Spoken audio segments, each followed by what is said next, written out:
دفعہ ایک ملک کا بادشاہ بیمار ہو گیا۔ جب بادشاہ نے دیکھا کہ اس کے بچنے کی کوئی امید نہیں تو اس نے اپنے ملک کی رعایا میں اعلان کروا دیا کہ وہ اپنی بادشاہت اس کے نام کر دے گا، جو اس کے مرنے کے بعد اس کی جگہ ایک رات قبر میں گزارے گا۔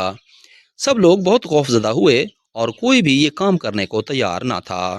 اسی دوران ایک کمہار جس نے ساری زندگی کچھ جمع نہ کیا تھا، اس کے پاس سوائے ایک گدھے کے کچھ نہ تھا۔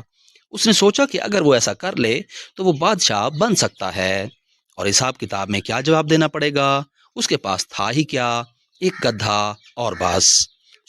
اس نے اعلان کر دیا کہ وہ ایک رات بادشاہ کی جگہ قبر میں گزارے گا۔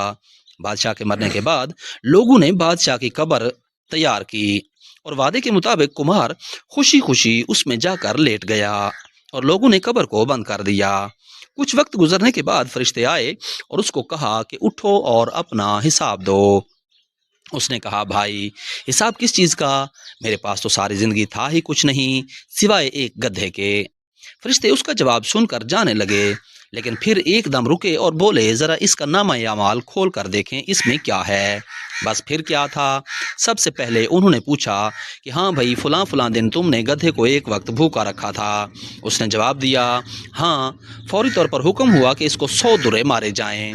اس کی خوب دھلائی شروع ہو گئی۔ اس کے بعد پھر فرشتوں نے سوال کیا، اچھا یہ بتاؤ، فلاں فلاں دن تم نے زیادہ وزن لاد کر اس کو مارا تھا؟ اس نے کہا، ہاں۔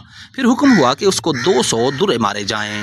پھر مار پڑنا شروع ہو گئی، غرض صبح تک اس کو مار پڑتی رہی۔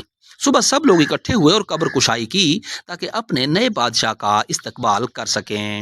جیسے ہی انہوں نے قبر کھولی تو اس کمہار نے باہر نکل کر دوڑ لگا دی۔ لوگوں نے پوچھا، بادشاہ سلامت، کدھر جا رہے ہیں؟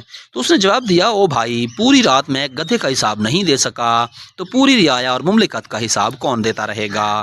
کبھی سوچا ہے کہ ہم نے بھی حساب دینا ہے اور پتہ نہیں کہ کس کس چیز کا حساب دینا پڑے گا، جو شاید ہمیں یاد بھی نہیں ہے۔